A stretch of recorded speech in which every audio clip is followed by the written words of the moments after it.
Hello, class.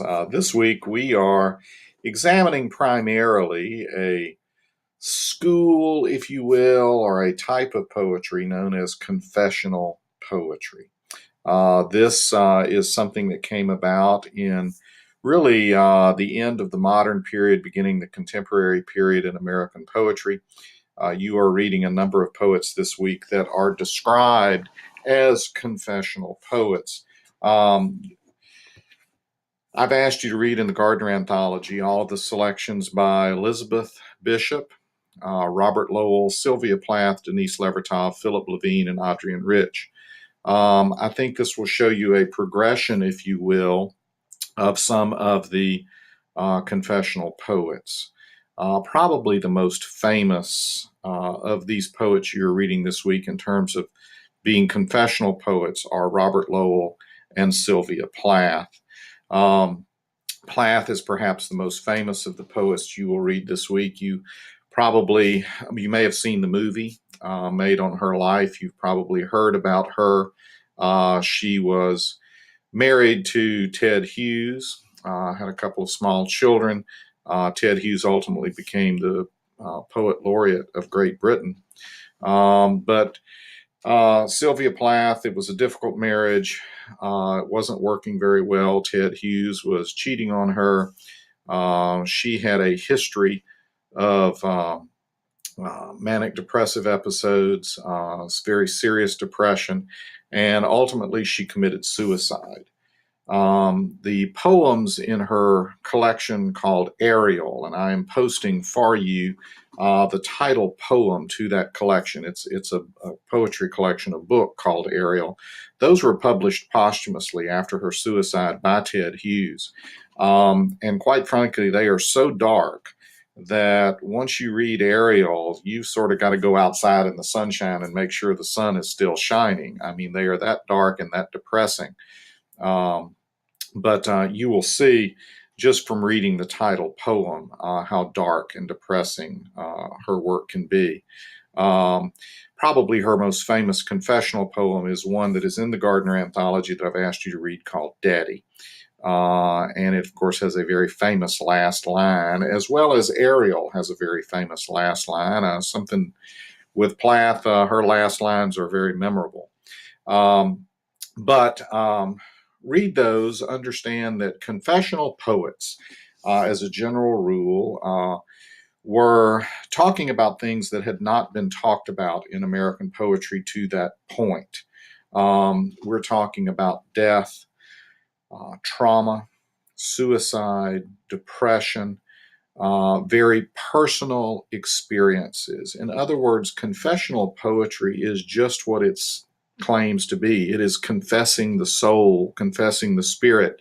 Um, the narrator often is someone who is very personal to the poet. Of course, there's always a danger of saying that the poet and the narrator in the poem are one and the same. You have to separate those. But nonetheless, in confessional poetry, sometimes that becomes a little more difficult. There is the I voice in confessional poetry that is very, very powerful. And you, excuse me, you will see that in your readings this week. Um, the confessional poets are more autobiographical, if you will, than other poets. But again, I caution you of reading autobiography into all of the poems. There is a danger to reading autobiography into literature, but sometimes it's almost unavoidable, particularly in the case of Plath with her later works. Um, at the end of this confessional period, you have Adrienne Rich. Adrienne Rich is a very famous poet and essayist, and activist, if you will. She died a few years ago in California at a rather advanced age in her early 80s or mid 80s. Adrienne Rich began writing poetry at the height of the confessional poetry movement, if you will, in the early and mid 1950s. She was married at the time to a professor at Harvard and had a couple of children. And her early poems of which you really don't have in the Gardner anthology because they're really not anthologized anymore, were quite confessional in nature with regard to her roles as a mother and as a wife. But as her career grew, she also came out in the early 1970s or around that time as a lesbian. And her work at that point took on a completely different tone and a completely different approach. And her subject matter clearly changed in her poetry. She became a leader in the feminist movement in America in the late 1960s, early 1970s, all the way through the end of her life. She was a major voice in that. Her essays are extremely important, and her essays, in fact, are placed in textbooks on literary criticism and literary theory. So she became a very important essayist later in life for her theories on feminism and also a forerunner, if you will, to some degree, of queer theory for her positions that she has advocated. So she's very important, and I think she bridges this gap, if you will, from the confessional period to a very contemporary period of poetry. You have some of her later work in the book, Aunt Jennifer's Tigers, and then Diving into the Wreck. Diving into the Wreck being perhaps her most important poem and probably most poem that is published in more anthologies than any other. And I'll invite you when you read this poem to decide, what is the wreck?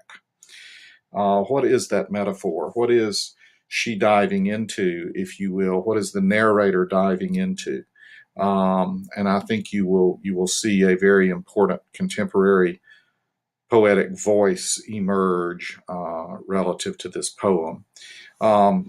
So anyway, I'm going to ask you this week in your discussion forum, if you will, simply to pick one of these poems that you read and analyze how you find that poem to be confessional in nature, whether it's the I voice, whether it is very frank discussions of inner turmoil, if you will, on the part of the narrator, whether it is depression, suicide, trauma, trauma in the largest sense, if you will, trauma to the person, to the psyche, what have you, and how that is expressed in the language of the poem.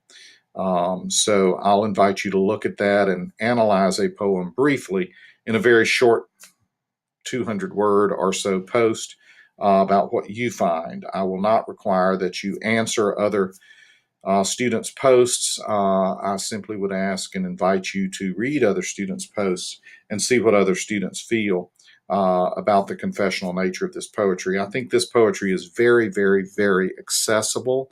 It is very understandable. There is not a lot of mystery sometimes about these poems, particularly when you read Plath. I think you will get it right away. So it's a lot of it is there on the surface. That is not to say these are not poems where you can dig very deeply, because you certainly can. But I think there is a lot of poetic reward, if you will, also on the surface of these poems. So I will invite you to analyze at least one of the poems briefly and provide us some information on that in your discussion post. This is going to help prepare you for your final paper of the semester, which I think is due on the syllabus next week. I'll double check, but that'll prepare you for your final paper, which will be on poetry, your second major essay, if you will, which will be on poetry. So I don't think it's your final paper, it's your second major essay. You have one more paper after that that is on a diversity issue. So anyway, we'll look forward to seeing you on the boards.